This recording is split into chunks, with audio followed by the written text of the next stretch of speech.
দর্শক, ঠাকুরগাঁয়ে এক সভায় বক্তব্য রাখবেন মির্জা ফখরুল ইসলাম আলমগীর। সেখানে আছেন আমাদের সহকর্মী শফিকুল হক। আমরা তার কাছে যাচ্ছি। শফিকুল, একটু জানতে চাই যে কখন নাগাদ বক্তব্য রাখবেন আর সভায় কারা কারা উপস্থিত হলেন, সব মিলিয়ে বিস্তারিত একটু জানাবেন।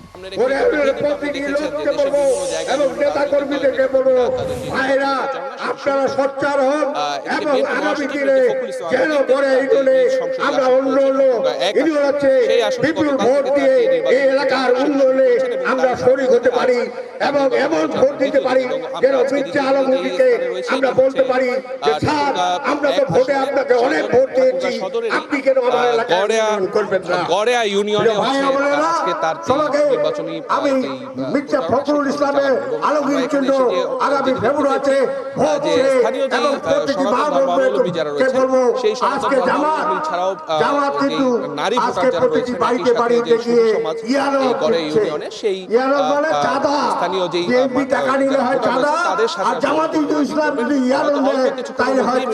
আলমগীর তিনি গড়ে ইউনিয়নে যেখানে আজকের এই মত বিনিময় সভার আয়োজন করা হয়েছে সেখানে সে উপস্থিত হবে। তবে এখন কিছু বলবো না, আমাদের প্রধান অতিথি এখনই আসবে।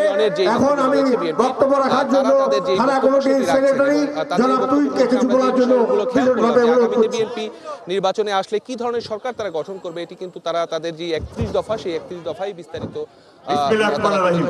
শফিকুল, আপনাকে ধন্যবাদ। দর্শক, শফিকুল আমাদের ঠাকুরগাঁও থেকে জানাচ্ছিলেন মির্জা ফখরুল ইসলাম আলমগীর কিছুক্ষণের মধ্যে বক্তব্য রাখবেন। কিছুক্ষণ পর সে খবরাখবর তিনি আমাদেরকে দিচ্ছিলেন। চলে যাচ্ছে পরের সংবাদে।